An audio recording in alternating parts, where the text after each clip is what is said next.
শক্তিশালী স্বৰ্গদূতজনে 7টা বজ্ৰপাতৰ মাতৰ দৰে কোৱা কথাখিনি কি আছিল আমি জানিব পাৰোনে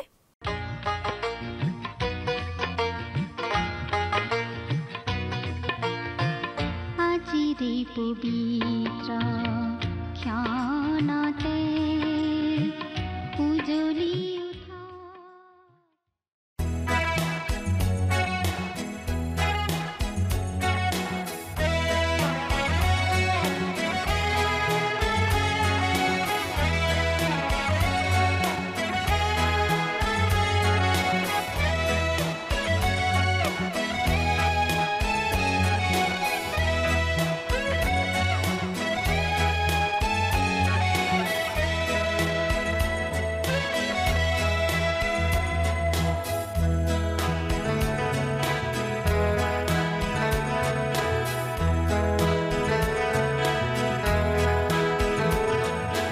যিছু তোমাকে প্ৰাৰ্থিছো আজি কাতৰে মাতিছো আজি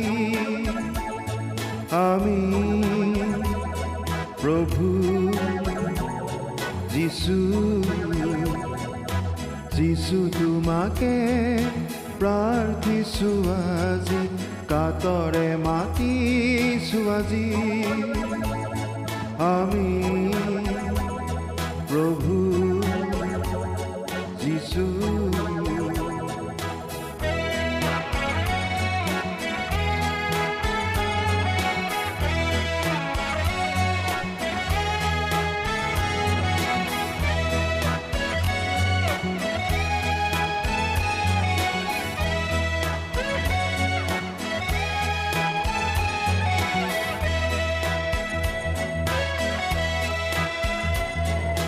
তুমি সৃজিছিলা যোন বেলি তৰা ইয়াৰ কাষলে মোৰ যিছু তুমি আহা তুমি সৃজিছিলা যোন বেলি তৰা ইয়াৰ কাষলে মোৰ যিছু তুমি আহা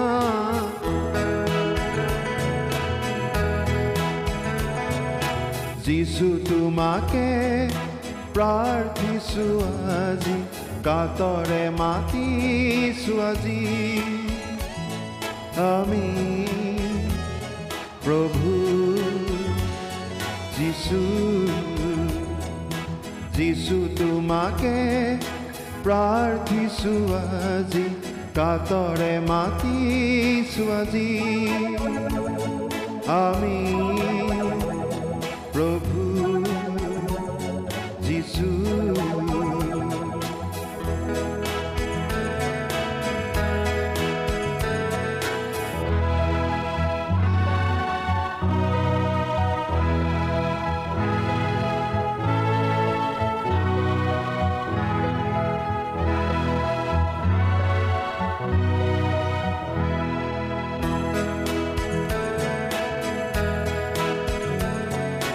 তুমি আহিছিলা এই জগতলৈ আমাৰ সকলোকে জীৱন দিবলৈ তুমি আহিছিলা এই জগতলৈ আমাৰ সকলোকে জীৱন দিবলৈ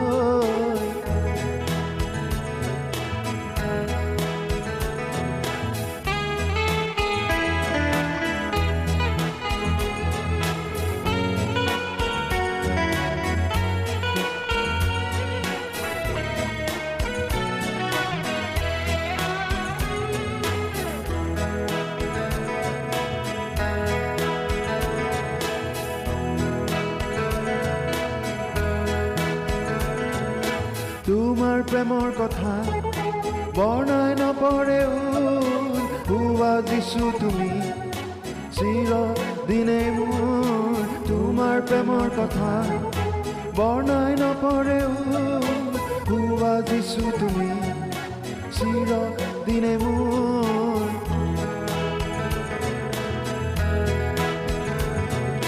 যিছু তোমাকে প্ৰাৰ্থিছো আজি কাতৰে মাতিছো আজি নমস্কাৰ আমাৰ ভক্তিবচন অনুষ্ঠানলৈ আপোনাক স্বাগতম জনাইছো খ্ৰীষ্টীয় বিশ্বাসী লোকসকলৰ বাবে বিশেষভাৱে প্ৰস্তুত কৰা এই ভক্তিবচন অনুষ্ঠানটো হৈছে বাইবেল অধ্যয়নৰ ধাৰাবাহিক অসমীয়া অনুষ্ঠান।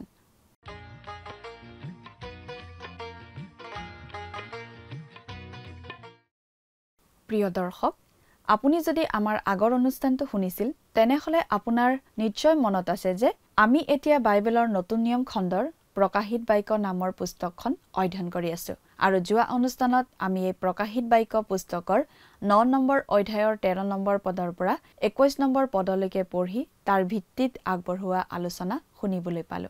আজিৰ অনুষ্ঠানত আমি এই প্ৰকাশিত বাক্য পুস্তকখনৰ 10 নম্বৰ অধ্যায়ৰ 1 নম্বৰ পদৰ পৰা 4 নম্বৰ পদলৈকে পঢ়ি তাৰ ভিত্তিত আগবঢ়োৱা আলোচনা শুনিবলৈ পাম। 6 নম্বৰ অধ্যায়ৰ পৰা 18 নম্বৰ অধ্যায়ৰ মূল বিষয়বস্তু হৈছে পৃথিৱীত ঘটিবলগীয়া মহাক্লেশ। প্ৰভু যীশুৱে এটা এটাকৈ চাপবোৰ খুলিলে এটা এটাকৈ দৃশ্যবোৰ মুকলি হোৱা আমি দেখিবলৈ পাওঁ।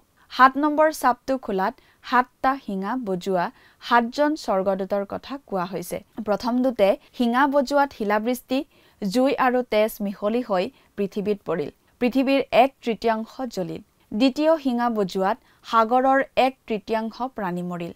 3 ভাগৰ এভাগ জাহাজ ধ্বংস হ'ল। তৃতীয় শিঙাত 1/3 নদী আৰু পানীৰ নিজৰা নষ্ট হৈ বহু লোক মৰিল। চতুৰ্থ শিঙা বজোৱাত সূৰ্য, চন্দ্ৰ আৰু তৰাবোৰৰ 1/3 আঘাত হ'ল।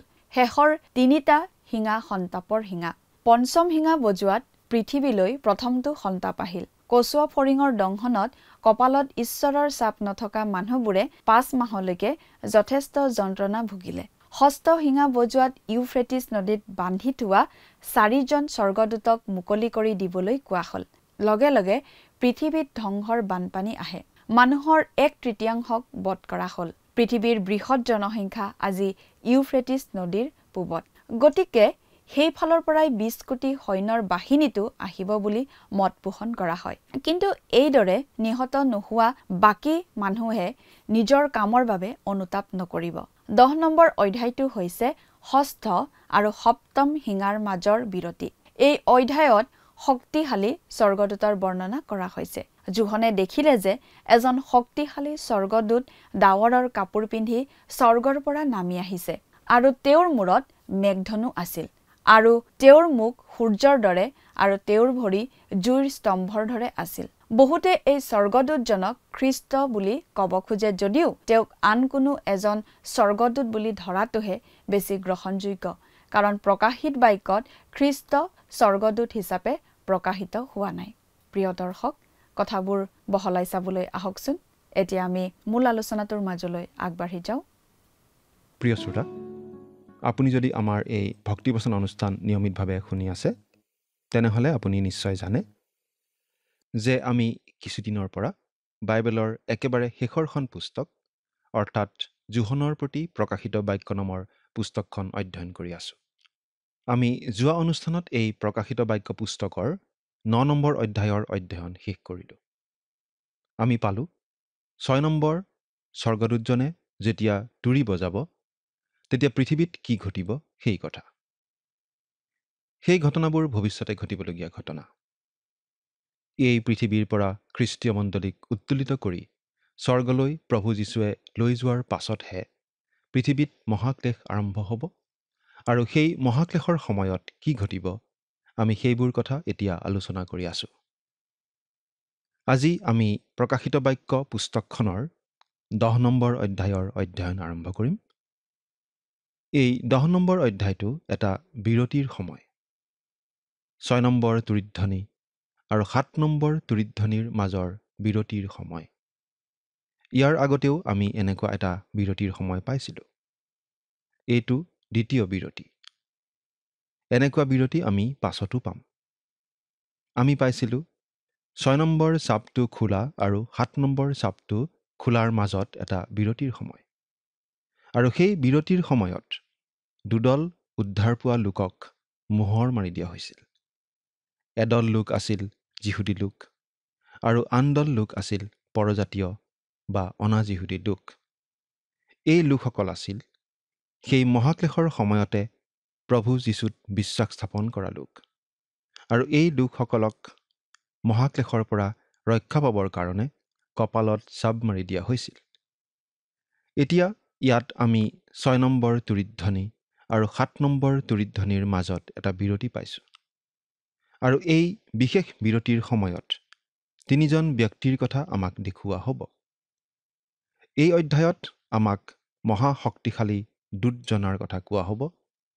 আৰু 11 নম্বৰ অধ্যায়ৰ প্ৰথম 14টা পদত 2জন সাক্ষীৰ কথা কোৱা হ'ব। অৱশ্যে সাক্ষী 2জননো কোন হ'ব সেই কথা আমাক জনাই দিয়া হোৱা নাই। প্ৰথমটো পদত আমি বিশেষ স্বৰ্গদূতজনৰ কথা পাওঁ। তেওঁ স্বৰ্গৰ পৰা নামি আহিব। বাইবেলৰ পৰা পাঠ কৰি দিছোঁ। প্ৰকাশিত বাক্য 10 নম্বৰ অধ্যায় 1 নম্বৰ পদ। পাছে মেঘক পিন্ধা আন এজন বলৱান দূতক মই স্বৰ্গৰ পৰা নমা দেখিলোঁ। তেওঁৰ মূৰত মেঘধনু আছিল। তেওঁৰ মুখ সূৰ্যৰ নিচিনা আৰু তেওঁৰ ভৰি অগ্নিস্তম্ভৰ নিচিনা। এই বিশেষ স্বৰ্গদূতজননো কোন সেই বিষয়ে পণ্ডিতসকলৰ মাজত মতভেদ আছে। গডেট, ভিনচেণ্ট, পেটিনজিল, ডি হান, iron side, Walter Scott, William কেলি আদি পণ্ডিতসকলে এই স্বৰ্গদূতজনক যীশুখ্ৰীষ্ট বুলিয়েই ক'ব খোজে।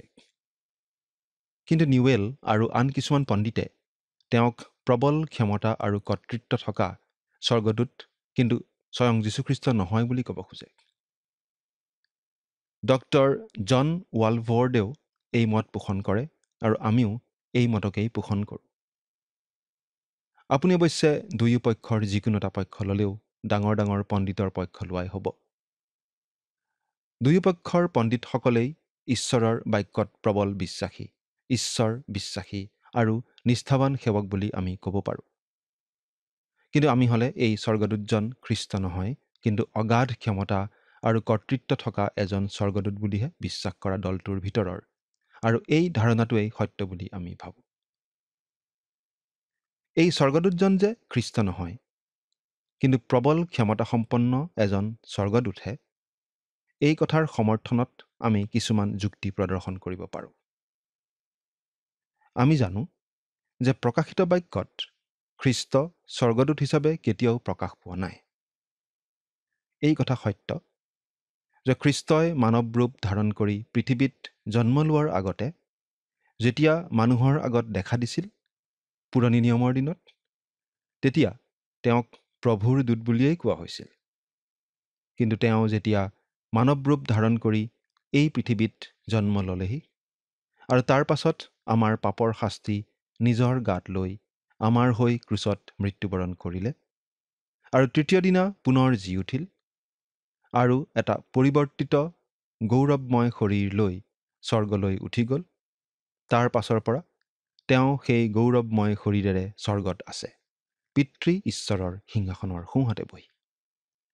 তেওঁক এতিয়া আৰু আমি স্বৰ্গদূত হিচাপে নেদেখোঁ। তেওঁ যেতিয়া এই পৃথিৱীত মানুহ ৰূপে আছিল, তেওঁ মানুহ আছিল, স্বৰ্গদূত নাছিল। গতিকে প্ৰকাশিত বাক্য পুস্তকত প্ৰভু যীশুখ্ৰীষ্টক গৌৰৱময় শৰীৰৰ খ্ৰীষ্ট, মানৱ ৰূপে অৱতাৰ ধাৰণৰ পাছৰ খ্ৰীষ্ট হিচাপেহে প্ৰকাশ কৰা হৈছে। তেওঁক অতি উচ্চ আসনত অধিষ্ঠিত কৰি দেখুওৱা হৈছে। আমি এই কথা অনবৰতে মনত ৰখাটো ভাল যে এই প্ৰকাশিত বাক্য পুস্তকখন আচলতে প্ৰভু যীশুখ্ৰীষ্টৰ প্ৰকাশহে। প্ৰভু যীশুখ্ৰীষ্টৰ গৌৰৱময় ৰূপৰ উন্মোচনেই এই পুস্তকখনৰ মূল উদ্দেশ্য বুলি ক'ব পাৰি। প্ৰভু যীশুৰ ব্যক্তিত্ব, তেওঁৰ ক্ষমতা আৰু কাৰ্যৰ নতুন নতুন গৌৰৱময় ছবি এই পুস্তকখনত উন্মোচিত হয়। এই পুস্তকত আমি তেওঁক দেখোঁ বিচাৰকৰ্তাৰ ৰূপত। খ্ৰীষ্টক অস্বীকাৰ কৰা ঈশ্বৰ বিৰোধী জগতখনৰ বিচাৰ কৰি থকা বিচাৰকৰ্তাৰ ৰূপত। পাছে মই মেঘক পিন্ধা আন এজন বলৱান দূতক দেখিলোঁ। ইয়াত আন এজন দূত বুলিহে কোৱা হৈছে। আন এজন মানে আন দূতবোৰৰ নিচিনাই এজন। আমি আৰু এজন বলৱান দূতৰ বিষয়ে পাইছিলোঁ এই প্ৰকাশিত বাক্য পুস্তকৰেই 5 নম্বৰ অধ্যায়ৰ 2 নম্বৰ পদত। সেইজন দূত খ্ৰীষ্ট বুলি আমি কেতিয়াও সন্দেহ কৰা নাই। সেইজন স্বৰ্গদূতেই। গতিকে এই দূতজনো খ্ৰীষ্ট বুলি আমি ভবা উচিত নহয়, কাৰণ ইয়াত আন এজন বলৱান দূত বুলিহে কোৱা হৈছে। অৰ্থাৎ তেওঁৰ নিচিনা আৰু এজন দূত আছে, কিন্তু ইয়াত খ্ৰীষ্টৰ লগত কিছু সাদৃশ্য থকা কাৰণে এই বলৱান দূতজনক বহুতে খ্ৰীষ্ট বুলি ক'ব খোজে। আমি জানো সকলো স্বৰ্গদূত প্ৰভু যীশুখ্ৰীষ্টৰ সেৱক, কিন্তু এই স্বৰ্গদূতজনৰ গাত কিছুমান এনেকুৱা গুণ আৰু ক্ষমতা আমি দেখা পাওঁ যে তেওঁক খ্ৰীষ্ট বুলি ভুল কৰাৰ সম্ভাৱনা নথকা নহয়। তেওঁ খ্ৰীষ্টৰ সন্মুখৰ পৰাই স্বৰ্গৰ সিংহাসনৰ আগৰ পৰা পৃথিৱীলৈ নামি আহিছে বুলি আমি দেখা পাওঁ। এই বলৱান দূতজননো কি ৰূপত আহিব? তেওঁ মেঘক পিন্ধি অহা বুলি কোৱা হৈছে, অৰ্থাৎ তেওঁ মেঘেৰে আবৃত হৈ আহিব।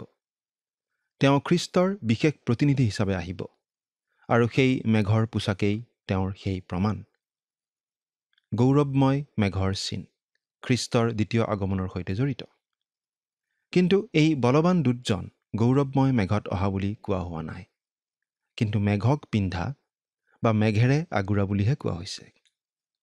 আকৌ এই আগমন পৃথিৱীত ন্যায় শাসন প্ৰতিষ্ঠা কৰিবলৈ আহিবলগীয়া খ্ৰীষ্টৰ দ্বিতীয় আগমন নহয়, বৰং এই দূতজনে খ্ৰীষ্টৰ দ্বিতীয় আগমন সোনকালেই হ'ব বুলি ঘোষণা কৰাহে আমি ইয়াত দেখিবলৈ পাইছোঁ। আমি ইতিমধ্যেই পাইছোঁ যে প্ৰভু যীশু মানৱৰূপে জন্মগ্ৰহণ কৰিবলৈ অহাৰ কথাও ঘোষণা কৰিছিল স্বৰ্গদূতৰ এটা দলে। সেইদৰে তেওঁৰ দ্বিতীয় আগমনৰ কথাও স্বৰ্গদূতৰ দ্বাৰাই ঘোষণা কৰা হ'ব। তেওঁৰ মূৰত মেঘধনু আছিল। মেঘধনু বা আমি সচৰাচৰ কোৱা ভাষাত ৰামধেনু বা ইন্দ্ৰধনু। এই মেঘধনু হ'ব তেওঁৰ সেই পোছাকৰ শিৰস্ত্ৰাণ। এই মেঘধনু হৈছে মানুহৰ সৈতে ঈশ্বৰে কৰা এটা চুক্তিৰ স্মাৰক। ঈশ্বৰে জলপ্লাৱনৰ দ্বাৰা পৃথিৱীৰ মানুহ ধ্বংস কৰিছিল নোহৰ দিনত, কিন্তু তাৰ পাছত তেওঁ নোহৰ সৈতে এই চুক্তি কৰিছিল যে ভৱিষ্যতে তেওঁ আৰু জলপ্লাৱন আনি মানুহ ধ্বংস নকৰে, আৰু সেই চুক্তিৰ চিন হিচাপে এই মেঘধনু তেওঁ ৰাখিছিল। গতিকে সেই মহাক্লেশ অতি ভয়ংকৰ হ'লেও কিন্তু পৃথিৱীলৈ আগৰ নিচিনা জলপ্লাৱন নাহে। তেওঁৰ মুখ সূৰ্যৰ নিচিনা। এইটো হৈছে তেওঁৰ চিনাকিৰ বেজ বা প্ৰতীকস্বৰূপ। এইটো হৈছে গৌৰৱময় প্ৰভু যীশুখ্ৰীষ্টই দিয়া বিশেষ চহী। অৱশ্যে তেওঁৰ মুখ সূৰ্যৰ নিচিনা বুলি কওঁতেই তেওঁক খ্ৰীষ্ট বুলি কোৱা হোৱা নাই। আমি পুৰণি নিয়মত পঢ়িছিলোঁ যে মুচিয়ে যেতিয়া পৰ্বতৰ ওপৰত ঈশ্বৰক লগ ধৰি ইছৰাইলৰ লোকবোৰৰ ওচৰলৈ নামি আহিছিল, তেতিয়া তেওঁৰ মুখো চকু চাট মৰা পোহৰৰ নিচিনা আছিল, আৰু মানুহবোৰে তেওঁৰ মুখলৈ চাব পৰা নাছিল। এই স্বৰ্গদূতজনৰো মুখ সূৰ্যৰ নিচিনা উজ্জ্বল হৈ জিলিকি আছিল, কাৰণ তেওঁ ঈশ্বৰৰ উপস্থিতিৰ পৰা নামি আহিছিল। আমি এই কথাও ইতিমধ্যে পঢ়ি আহিছোঁ যে প্ৰভু যীশুৰ পুনৰুত্থান হোৱাৰ পাছত দেখা দিয়া সেই স্বৰ্গদূত কেইজনৰ গাৰ কাপোৰো চকু চাট মৰা পোহৰেৰে জিলিকিছিল। আকৌ প্ৰকাশিত বাক্যৰ 18 নম্বৰ অধ্যায়ৰ 1 নম্বৰ পদত আমি এজন স্বৰ্গদূতৰ কথা পাওঁ, যিজনে সূৰ্য চন্দ্ৰৰ নিচিনাকৈ পোহৰ দিয়ে, কিন্তু তেওঁ খ্ৰীষ্ট বুলি কোনেও কেতিয়াও জোৰ দি নকয়। একেদৰে আমিও বিশ্বাস কৰোঁ এই 10 নম্বৰ অধ্যায়ত আমি যিজন স্বৰ্গদূতৰ কথা পাইছোঁ তেওঁ যীশুখ্ৰীষ্ট নহয়, তেওঁ আন এজন বলৱান দূত। ইয়াত সেই বুলিয়েই কোৱা হৈছে। তেওঁৰ ভৰি অগ্নিস্তম্ভৰ নিচিনা। এয়াও তেওঁৰ পোছাকৰেই আন এটা ভাগ। তেওঁ আহিবলগীয়া সুধবিচাৰৰ বিষয়ে গুৰুত্বপূৰ্ণ ঘোষণা কৰিবলৈকে পৃথিৱীলৈ আহিছে। তেওঁৰ শৰীৰ আৰু পোছাকৰ এই বৰ্ণনাবোৰে এই কথাকেই প্ৰতিপন্ন কৰে যে তেওঁ প্ৰভু যীশুৰ পৰা এজন বিশেষ প্ৰতিনিধি হিচাপে এই পৃথিৱীলৈ আহিব, আৰু প্ৰভু যীশুৱেই সকলো নিয়ন্ত্ৰণ কৰি থাকিব। তেওঁ সকলোৰেই বিচাৰকৰ্তা। এতিয়া 2 নম্বৰ আৰু 3 নম্বৰ পদ দুটা পাঠ কৰি দিম। তেওঁৰ হাতত এটা সৰু মেলা পুঠিৰ নুৰা আছিল আৰু তেওঁ সোঁ ভৰি সমুদ্ৰত বাওঁ ভৰি থলত দিলে আৰু সিংহে গৰ্জাৰ দৰে বৰ মাতেৰে ৰিঙিয়ালে। তেওঁ ৰিঙিয়ালত মেঘগৰ্জন সাতোটাই মাত লগালে। তেওঁ হাতত লৈ থকা পুথিখন আমি ভাবোঁ আমি ইতিমধ্যে পাই অহা সেই সাতোটা চাপ থকা পুথিখন। আমি এই বুলি কিয় বিশ্বাস কৰিছোঁ? কাৰণ আমাৰ আগত কেৱল এই পুথিখনৰ কথাকে কোৱা হৈছে আৰু ইয়াতো পুথিখন বেলেগ কিবা পুথি বুলি পৰিচিত কৰি দিয়া হোৱা নাই। কেৱল এখন সৰু পুথি বুলিহে কৈছে। এই পুথিখন 7টা চাপ থকা পুথিখন প্ৰথমতে পিতৃ ঈশ্বৰৰ হাতত আছিল আৰু প্ৰথমতে এই পুথিখন দিয়া হৈছিল ক্ৰুচৰ গজালবিদ্ধ হাতৰ প্ৰভু যীশুখ্ৰীষ্টক। তেওঁৱেই প্ৰথমতে এই পুথিখনৰ 7টা চাপ খুলিলে। কেৱল তেওঁৱেই সেই চাপ খোলাৰ উপযুক্ত আৰু সমৰ্থ। সেই 7টা চাপ খুলি দিয়াৰ পাছত পুথিখন মেলা পুথি হৈ গ'ল আৰু এটা এটাকৈ 7টা তুৰিৰ 6টা তুৰিত ধ্বনি ইতিমধ্যেই হৈ গ'ল আৰু সেই সকলোখিনি এই পুথিখনৰেই অন্তৰ্গত। শেষত এই পুথিখন জোহনক দিয়া হ'ব আৰু জোহনক পুথিখন খাই থ'বলৈ কোৱা হ'ব। এই পুথিখনক আমি পৃথিৱীৰ দলিল, মালিকীস্বত্বৰ দলিল বুলি অভিহিত কৰিব খোজোঁ।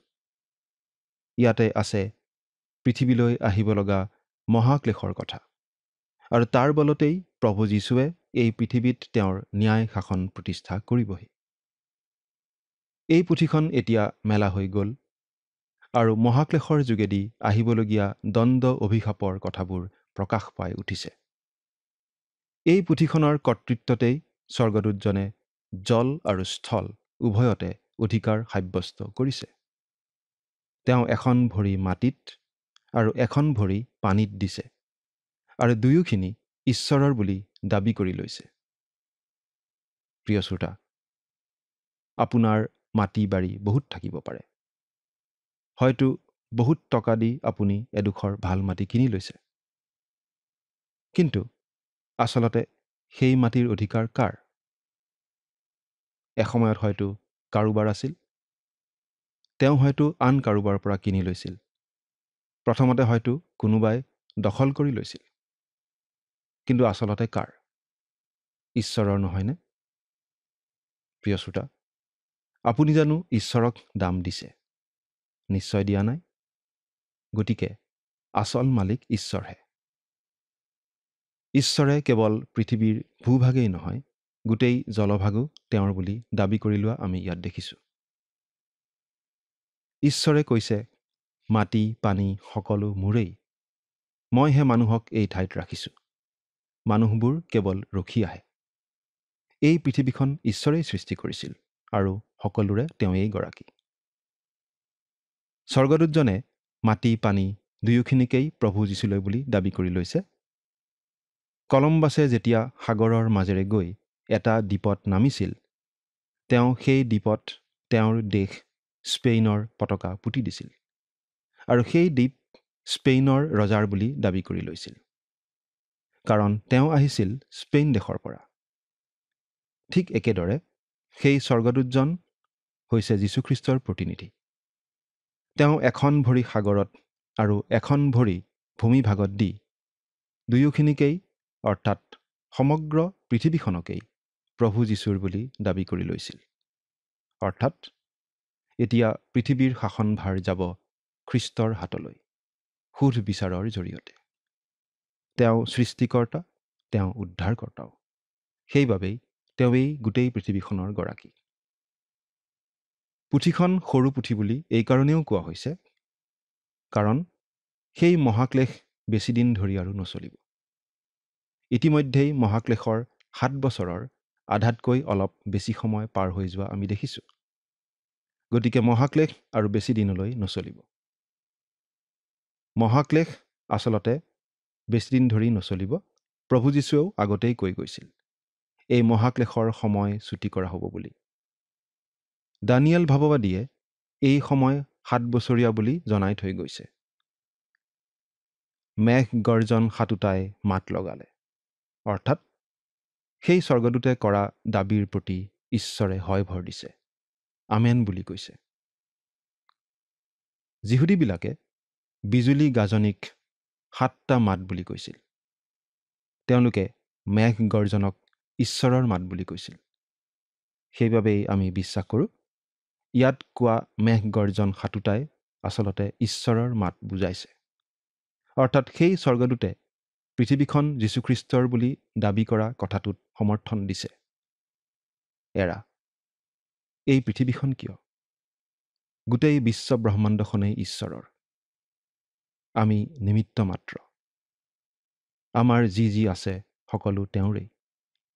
আমাৰ জীৱন, আমাৰ সময়, আমাৰ আয়ুসো তেওঁৱেই দিয়া। সেয়েহে আমাৰ সকলোখিনি তেওঁৰ হাততেই গতাই দি তেওঁকেই আমাৰ গৰাকী বুলি স্বীকাৰ কৰি প্ৰভু যীশুক আমাৰ জীৱনৰ প্ৰভু আৰু ত্ৰাণকৰ্তা বুলি গ্ৰহণ কৰাটোৱেই বুদ্ধিমানৰ কাম নহয়নে? চিন্তা কৰি চাওকচোন। ঈশ্বৰে আপোনাক আশীৰ্বাদ কৰক। আমেন।